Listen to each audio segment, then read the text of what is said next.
É do nosso conhecimento que poucos escritores da Bíblia Sagrada falaram tanto sobre o amor quanto o apóstolo João.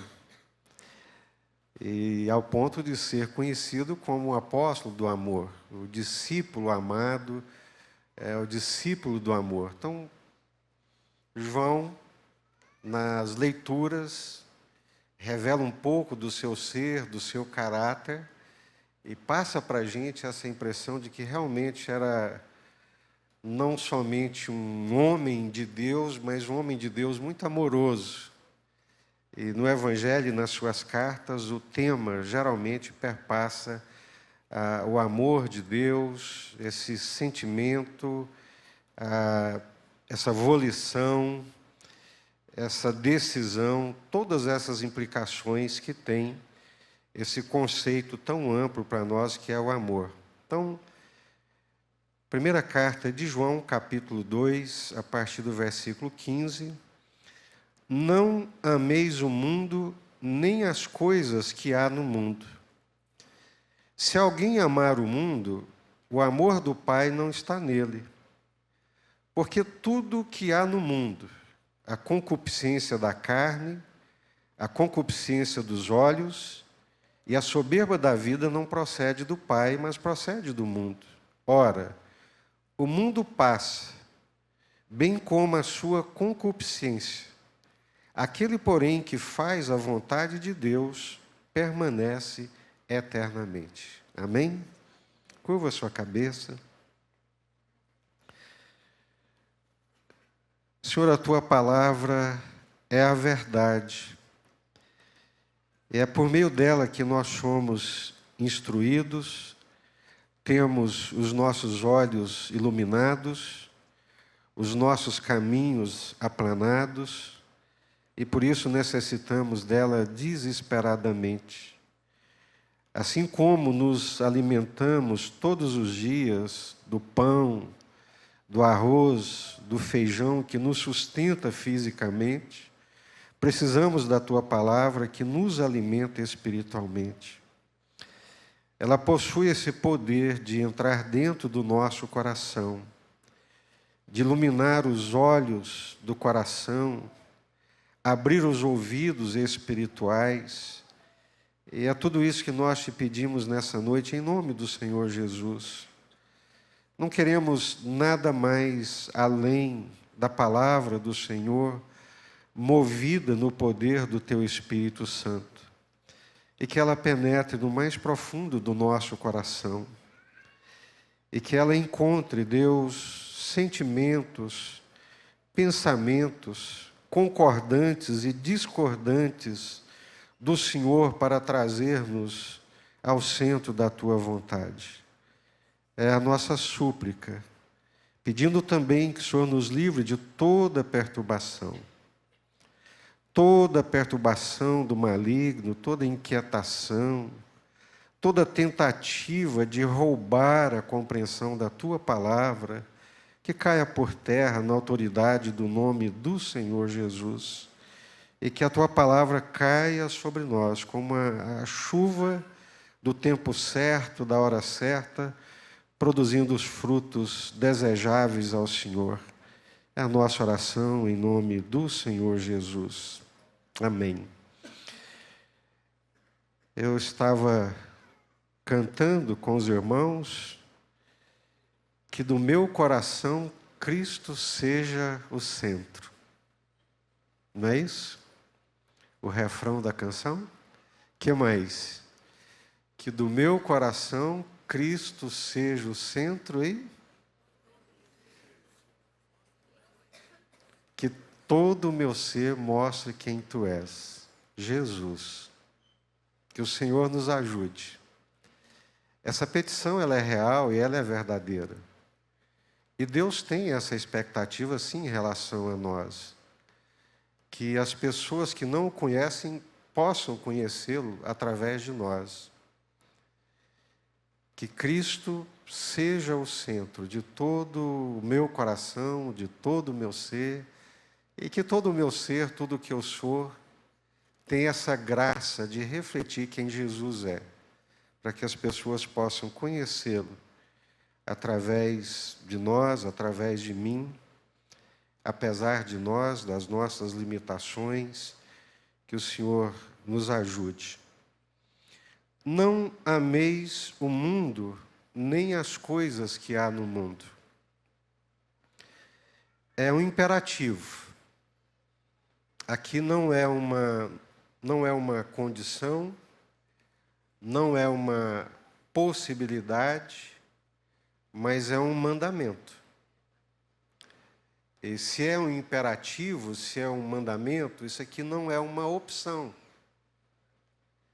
Não é optativo. Não amar o mundo na perspectiva de Deus é um imperativo, é um mandamento, é uma ordem, é um princípio, mas carrega em si a força de uma regra, de um mandamento. Não ameis o mundo, nem as coisas que nele há. Não ameis o mundo, nem as coisas que há no mundo. E a gente fica pensando, qual que é a extensão desse mandamento, a dimensão dessas implicações? O que o Senhor quer dizer plenamente com isso? Porque, afinal de contas, Ele não me criou para os céus, Ele me criou para a terra, Ele me pôs aqui na terra, Ele me colocou aqui nesse mundo. Então, quando o Senhor, através da sua palavra, do Espírito Santo, vem até mim, através da palavra, como estamos vendo aqui nessa noite, me diz, olha, não amem o mundo, não ameis o mundo. Eu preciso, com a graça de Deus, entender isso da melhor forma possível e da forma mais plena também, para não viver uma vida cristã capenga, não viver uma vida cristã alienada, indiferente à minha realidade, às coisas que acontecem ao meu redor. Também não sou chamado para ir viver num monastério, como se isso fosse resolver os meus problemas, ou me afastar do mundo e viver num deserto, como alguns pais da igreja há muitos anos atrás o fizeram. Jesus deixou muito claro que esse também não é o caminho.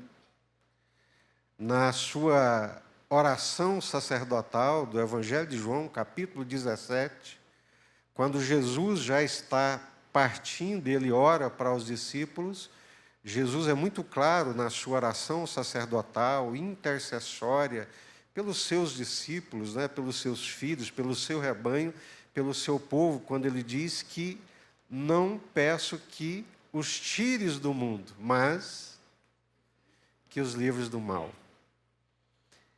Então, o que é o mundo? Quando nós pensamos no mundo, e é interessante que essa palavra mundo, ela tem conotações, ela é uma palavra polissêmica, ela tem mais de um significado, mais de uma compreensão. E quando nós lemos no original, não tem nenhuma outra palavra que difere, são quase todas, é uma mesma palavra, o cosmos. Só que esse cosmos, ele possui conotações, sentidos diferentes. Num determinado momento, o mundo é todo o universo físico. Em outro momento, o mundo se refere a todo o universo físico e espiritual. Mas, em outro momento, a palavra mundo, ela se refere à sociedade. Esse mundo das pessoas que se organiza e que vive de acordo com princípios e valores. Toda sociedade, civilizada ou não, nem é tão politicamente correto e admissível usar esses termos de civilizado ou não nos dias atuais, mas toda e qualquer sociedade, ela possui um ordenamento. Ela possui um sistema de ordem jurídico, moral, ético, que lhe permita sobreviver enquanto povo organizado, que se protege, que se reproduz e que continua a crescer. E o texto está falando exatamente dessa sociedade organizada, desse mundo. Essa sociedade organizada com os seus valores e que vive nesse mundo físico, usufruindo da natureza, daquilo que a natureza propicia e se relacionando com essas coisas a partir desses valores. Então, quando a palavra de Deus chega para mim e diz, olha, não ameis o mundo e nem as coisas que no mundo há, a palavra está dizendo que eu tenho que saber quais são os valores de Deus. Quais são os valores de Deus que norteiam a minha vida de modo que eu viva nessa sociedade, nesse mundo, de uma maneira agradável a Deus e, principalmente, de uma forma que eu não seja contaminado por outras ideias, por outros valores presentes nesse mundo, presentes nessa sociedade e que são contrários a Deus e à vontade de Deus. Nós compreendemos isso muito bem quando nós lemos a Bíblia, principalmente alguns textos ali do Antigo Testamento, quando o Senhor dizia para Israel, cuidado com a aproximação com os povos estranhos e estrangeiros, por causa dos seus costumes e dos seus valores, porque vocês poderão ser contaminados. E se vocês se contaminarem com os valores desses povos, com os costumes desses povos, que eu mesmo expulso da terra por causa dos seus valores, dos seus costumes, da sua violência, por causa dos seus pecados, eu não sou um Deus que tenho 2 pesos e 2 medidas. Se eu os expulsei da terra por causa dos seus costumes, por causa da sua cultura, por causa dos seus valores, diz o Senhor, não pensarei 2 vezes em expulsá-los também. E à medida que Israel foi se aproximando de outras culturas, permitindo ser influenciado por esses valores de outras culturas que não conheciam ao Senhor e foram absorvendo aquelas práticas e vivenciando aquelas práticas, a mesma coisa que Deus fez com aqueles povos, Deus fez também com o seu povo. Deus não tem 2 medidas. E o juízo de Deus começa primeiro pela sua própria casa, diz as Sagradas Escrituras. Estamos pensando, então, nesse mundo, não é? Quem está mais acostumado com o evangeliquez, com o crentez, quando a gente fala mundo, regra geral, nós compreendemos do que é que nós estamos falando. São pessoas, sociedade, que vivem valores, costumes, um estilo de vida completamente contrário ao estilo de vida proposto por Deus. Amém? Vocês entendem? Então, nós vivemos aqui nesse mundo, vivemos nessa cidade maravilhosa que é Anápolis, e nessa cidade nós convivemos pessoas que temem a Deus, que aceitam a vontade de Deus, a palavra de Deus, o querer de Deus e que buscam obedecer a Deus de todo o coração, mas, ao mesmo tempo, nós vamos encontrar uma grande parcela dessa sociedade, dessa cidade maravilhosa, que não temem a Deus, que não estão sujeitos aos valores da palavra de Deus, mas possuem outros valores e outro estilo de vida que não tem nada a ver com a revelação de Deus e da sua vontade. E a palavra de Deus está dizendo, então, num tom imperativo, num tom de mandamento, olha, cuidado, não se deixem seduzir pelo mundo, pelas suas coisas e pelos seus valores. esse mundo, dessa sociedade, né? Estava lendo um autor que ele diz, a ordem do ser finito considerada a parte de Deus. E quando eu li essa frase, eu me lembrei imediatamente de um texto bíblico que é sobre a descendência de Caim. Eu queria que você lesse rapidamente em Gênesis, capítulo 4, versículo 16.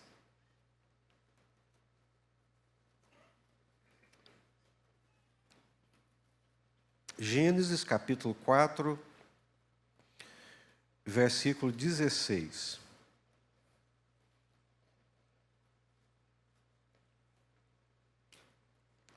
Encontraram? Preste bem atenção, é um versículo bem curto, mas extremamente significativo. Retirou-se Caim da presença do Senhor e habitou na terra de Nod, ao oriente do Éden. Entenderam? Hoje de manhã, nós estávamos aqui orando. Começamos 7h30 da manhã em oração. Boa parte da igreja, da liderança da igreja, orando. E não é porque eu sou curioso, não, mas é porque eu presto atenção. 90% das orações usavam a seguinte expressão: graças te damos, Senhor, por estarmos aqui na tua presença.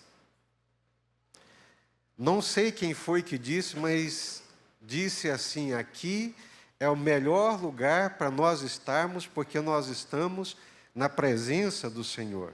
Lembram disso? Nós estamos na presença do Senhor, nós estamos invocando a presença do Senhor, nós queremos estar diante do Senhor, diante da tua face, nós queremos nos prostrar diante do Senhor, diante da tua presença, porque a tua presença nos conforta, a tua presença alegra o nosso coração, nos fortalece espiritualmente, nós vencemos os nossos maus desejos, vencemos o nosso próprio coração. A melhor coisa que tem na vida é estar na presença do Senhor.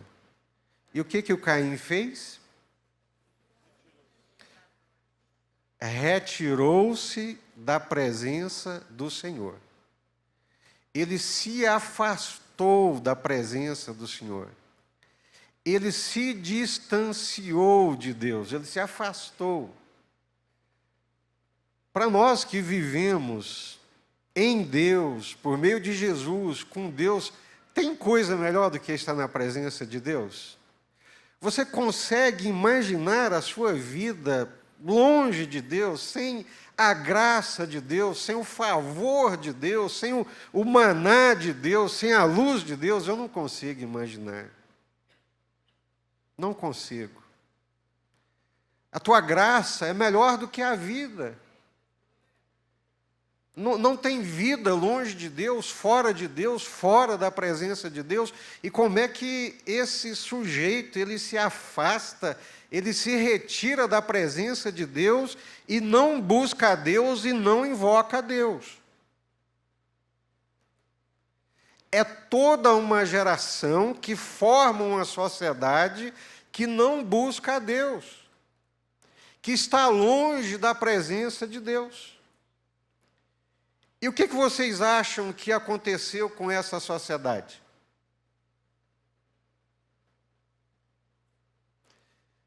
Se você ler na sequência do texto, vai dizer que eles edificaram cidades,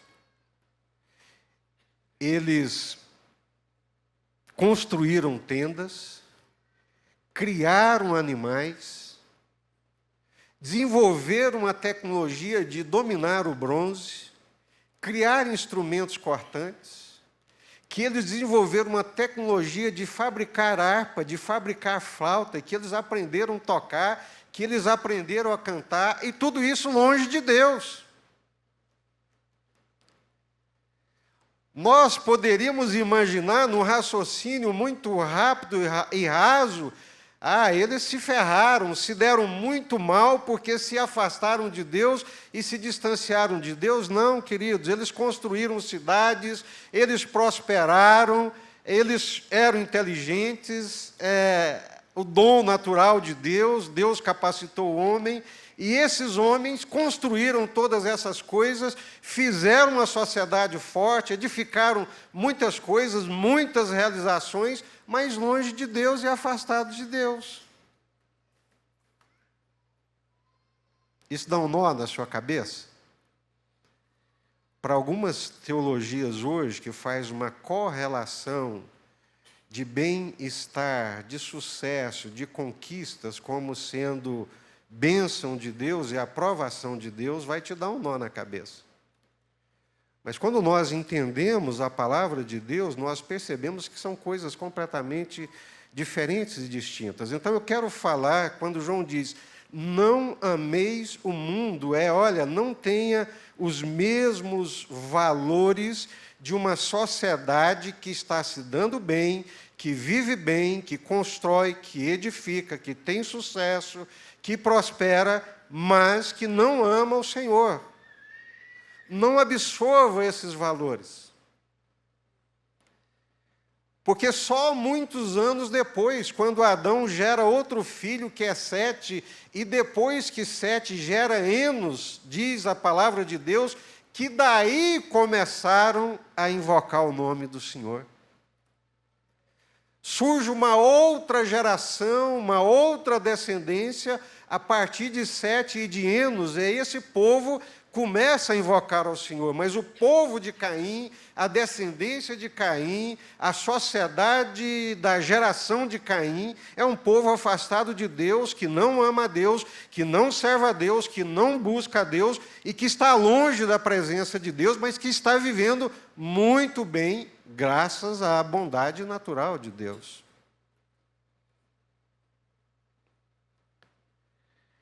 Nós não devemos amar o mundo, não é porque não há coisas boas no mundo.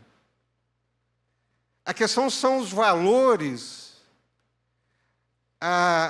as relações, o estilo de vida, o propósito da existência dessa sociedade de Caim é diferente, completamente diferente dessa sociedade dos filhos de Enos. Os valores são diferentes. Nessa que busca e que invoca o Senhor, o sentido da vida, o sentido da existência é o Senhor. O que dá prumo para a vida não são as construções, não são as edificações, não são as conquistas, mas o Senhor. É isso que João está falando. Não ameis o mundo e nem as coisas que há no mundo, porque se alguém amar o mundo, não tem o amor do Pai em si. Por que não devemos amar o mundo? Espero que tenham compreendido o que é mundo, uma sociedade que não busca a Deus, que não ama o Senhor, que não se submete ao Senhor, que não tem os valores do Senhor, embora seja bem-sucedido, embora sobreviva como qualquer outro ser humano, mas não temem a Deus, não se submetem a Deus, não honram a Deus, não glorificam a Deus. Eles são o centro da sua própria vida e da sua própria existência. Mas para quem busca a Deus, Deus é o centro. É o sentido da vida, o sentido da existência. Por isso que para Caim se afastar de Deus e a sua geração, eles vivem e vivem bem. Não consegue viver é quem conhece o Senhor. Quem conhece o Senhor e é conhecido do Senhor, esse não dá conta de se retirar e de se afastar do Senhor. O vício, a vida, começa a secar. Os ossos começam a apodrecer. A alma começa a pegar fogo. E aí vem o que eu estou fazendo da minha vida? Longe do Pai, longe da casa do Pai. Razões para não amar o mundo. O próprio texto já nos diz. A incompatibilidade do amor ao mundo com o amor a Deus. São duas coisas incompatíveis. É impossível alguém dizer que ama a Deus e, ao mesmo tempo, vive e ama as coisas do mundo. É incompatível. São mutuamente excludentes. É impossível alguém ser apaixonado por Deus e, ao mesmo tempo, dominado pela cobiça e pelas concupiscências desse mundo, dessa sociedade caída, dessa sociedade que eu estou usando aqui uma analogia com os filhos de Caim, que vivem longe de Deus. É impossível, queridos. Não tem compatibilidade, são mutuamente excludentes. Não podemos amar o Pai e o mundo ao mesmo tempo. O coração é pequeno para caber esses dois amores. Ninguém tem tamanha habilidade de equilibrar duas coisas tão distintas e tão mutuamente excludentes. É impossível. Se você está vivendo o mundo com os seus prazeres, com as suas conquistas, com a sua fama, com o seu sucesso, ok. Mas o amor de Deus não está em você. Aquele que ama o mundo e que vive o mundo não tem em si o amor de Deus. Está escrito. Mas nós tentamos nos iludir de uma forma enganosa, sutil. Tentamos conciliar aquilo que é inconciliável. Vivemos cocheando entre dois pensamentos, fazendo concessões que não podem ser feitas, abrindo mão de coisas que não podemos abrir sem abrir mão do amor do Pai, da presença do Pai. A palavra de Deus, ela é extremamente clara. Olha, são incompatíveis. Ninguém pode dizer que ama a Deus e está mergulhado de cabeça no mundo com seus valores e com seus prazeres. Pode vir à igreja todos os domingos à noite, todas as manhãs, não tem problema nenhum, mas o que manda é aqui. É o que está dentro do coração.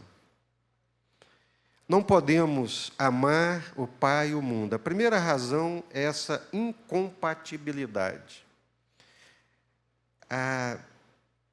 Eu não sei, eu gostaria, sabe, de ter mais expressão para passar para vocês o quanto essa lucidez, essa transparência da palavra de Deus alegra o meu coração.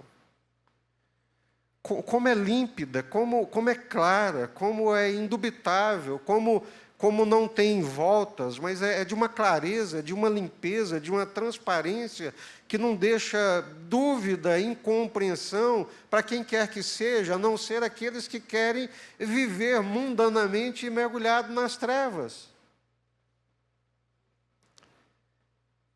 E é colocado de uma forma assim, extremamente amorosa, é o apóstolo do amor, ele não está aqui acusando de uma forma acusadora, mas de uma forma amorosa, colocando esse imperativo com a clareza, dizendo assim, meu querido, abra os seus olhos. Se você está abraçado com esse mundo, com os valores desse mundo, dominado pelas coisas desse mundo, seja os seus prazeres, seja os seus valores, seja o seu estilo de vida, abra os seus olhos, o amor do Pai não está em você. Você já foi iludido, você já foi tragado e não está percebendo. Por isso, a importância da congregação, do congregar, do estar juntos e ouvir a palavra de Deus, porque ela nos adverte, ela abre os nossos olhos. Caim não amava o Senhor, retirou-se do Senhor, apartou-se do Senhor. Quem ama o mundo também está vivendo uma vida apartada do Senhor. Agora, eu posso viver nesse mundo sem me contaminar, sem ser dominado por ele, pelos seus valores. Posso trabalhar, posso ser empresário, posso ganhar dinheiro, não tem problema nenhum, posso morar no lugar que for, desde que essas coisas não dominem a minha vida e o meu coração.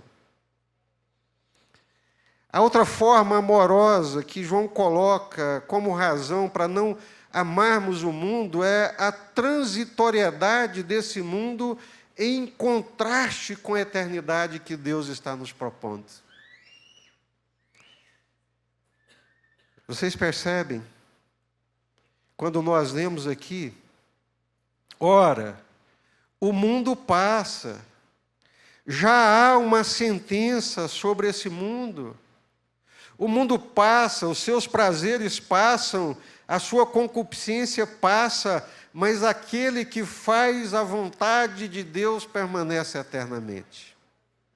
Glória a Deus. Glória a Deus. Eu sei e acredito que aconteça com vocês, porque acontece comigo também. Tem momentos que o meu coração está cheio da eternidade. Então, momentos que eu estou quase igual ao pastor Josué, vamos para o céu. Mas tem momentos, queridos, que o dia a dia, as demandas da vida me puxam de tal forma para a terra que parece que a eternidade começa a sair do meu coração. Aí eu tenho que, cadê o sentido da vida? Cadê o propósito da vida? A sua vida é isso? Não. A nossa vida está guardada em Cristo. Nós entraremos na plenitude da vida quando a nossa vida, que é Jesus, se manifestar. Se já é bom agora viver com Jesus na presença de Deus, aguardem, porque tem coisa ainda infinitamente melhor para aqueles que estão no Senhor e que amam a presença do Senhor. Aleluia! Glória a Deus. Tem hora que eu tenho que dar uns cascudos na minha cabeça. Acorda, rapaz. Isso é transitório, isso é terreno. Mais um pouquinho e estaremos lá. Não devemos aplicar as nossas energias, a força da nossa vida nas coisas desse mundo por causa da sua transitoriedade. Mas o que eu vou fazer, pastor? Eu tenho conta para pagar, eu tenho filhos para criar, eu tenho que pagar a escola, eu tenho que pagar energia, eu tenho que pagar água, eu tenho que pagar aluguel, tem prestação da casa, prestação do carro. Amém, meus irmãos, glória a Deus, e tem mesmo. Mas isso não vai nos afundar e dominar o nosso coração. Nós estamos com os nossos olhos postos na verdadeira vida, na vida eterna, que, olha, está por aqui para se manifestar. Mais um pouquinho e o Rei da Glória se manifestará. Mais um pouquinho. Né? Mais um pouquinho. Eu estou muito feliz. Muito feliz, muito grato a Deus por tudo que eu tenho, por tudo que eu sou, mas eu estou assim, olha, é daqui a pouco. Se eu não se manifestar de todo jeito, daqui a pouco Ele vai me levar. Né? Então, de uma forma ou de outra, o que importa é essa perspectiva da eternidade. Olha, não ameis o mundo. Não se entregue aos valores do mundo. Trabalhar, nós temos que trabalhar. Aquilo que Deus colocou nas nossas mãos, nós temos que fazer e fazer da melhor forma possível para a glória de Deus. Isso faz parte da nossa vida. Jesus não está nos chamando para sair do mundo, Ele está nos chamando para não nos entregarmos ao mundo. Parece um paradoxo, né? Eu prefiro a dialética, né?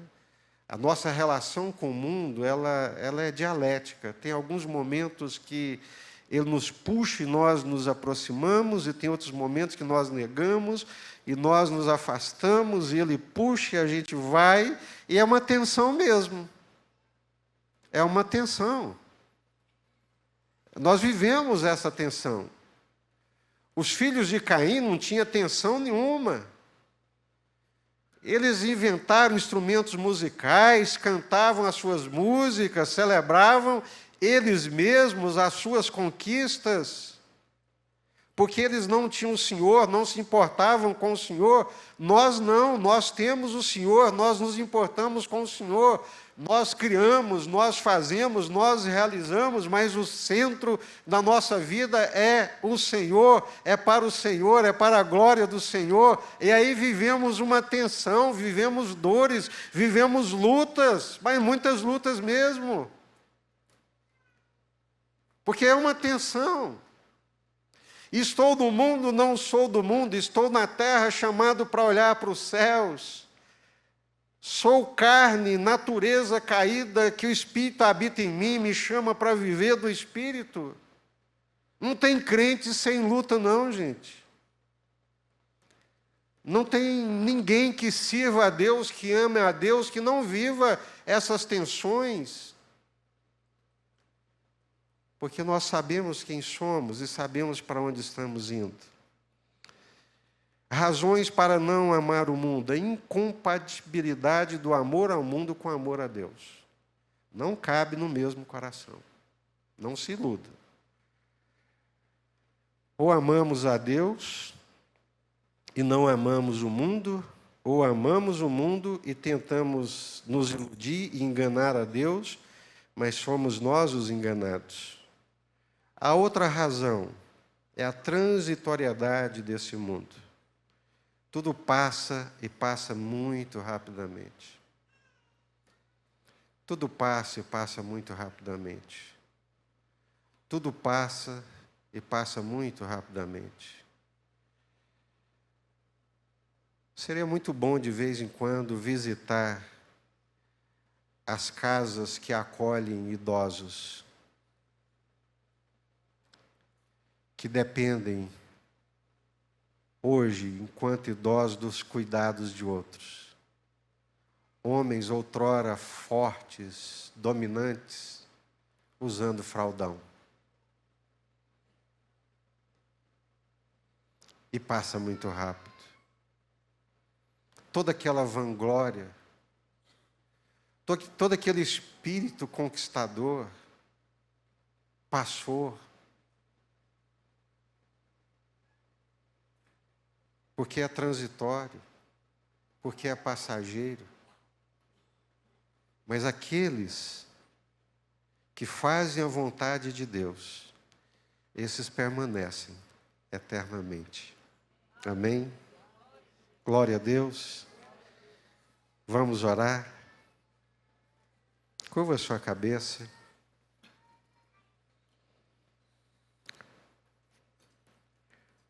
Pense na sua vida com honestidade. Onde é que está o teu tesouro? Aí estará o teu coração. Quem é o grande amor da sua vida?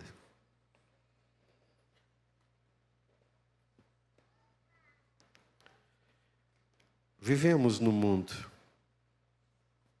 Vivemos numa sociedade, por mais ajustada, por mais ordenada, mas uma sociedade que não teme a Deus. É uma ordem criada, boa, mas a revelia de Deus, na maioria das vezes. E nós somos do Senhor. Nós temos o selo do Senhor. Nós somos de outra geração. Nós somos aquela geração que na terra invoca ao Senhor, que ama ao Senhor, que foi chamada pelo Senhor. Nós somos propriedade de Deus. Aleluia. Somos propriedade exclusiva de Deus. Sacerdócio real, nação santa, povo de Deus. É o sentido da nossa vida. É o sentido da nossa existência ao Senhor. Sem o Senhor, nós nos perdemos. Então, cuidado, cuide da sua vida espiritual, das suas amizades, das suas conversas, das influências que recebe, dos valores que entram dentro da sua mente, porque esse mundo já tem uma sentença, ele já está passando, e daqui a pouco vai passar completamente. Mas aqueles que amam ao Senhor, a sua palavra, a sua verdade, que fazem a vontade de Deus, permanecerão eternamente. Está escrito.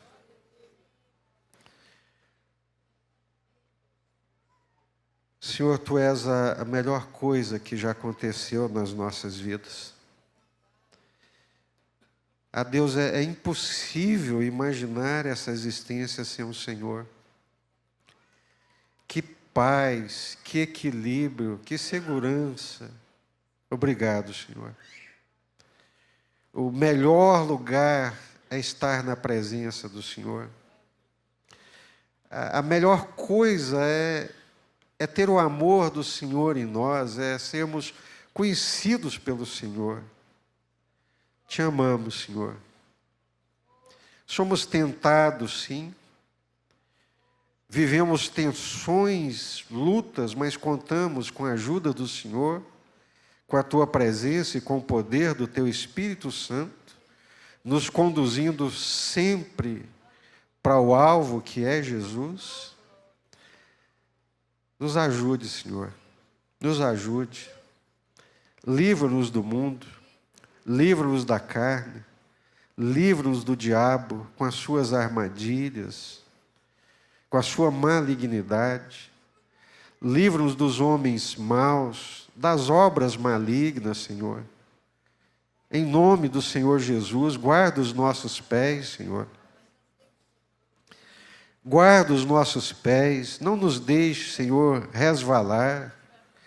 Não permita também que fiquemos andando no fio da navalha, à beira do abismo, brincando, Deus, com coisas com as quais não devemos brincar. Oh, Senhor, obrigado pela palavra, pela presença, pelo Espírito do Senhor, que tem nos sustentado e nos mantido de pé, Senhor. Nós chegaremos, sim, chegaremos ao porto seguro. E quando chegarmos, com toda certeza, diremos que foi por causa do Senhor e da Tua graça. Dá-nos a Tua graça, Senhor, nos ajude, nos fortaleça espiritualmente, nos anime espiritualmente para a glória do Teu santíssimo nome, e que o amor de Deus, o nosso eterno Pai, que a graça de Jesus, nosso Senhor e Salvador, que a comunhão e as consolações do Espírito Santo de Deus sejam conosco e com todo o povo do Senhor sobre a face da terra, e todos digam amém.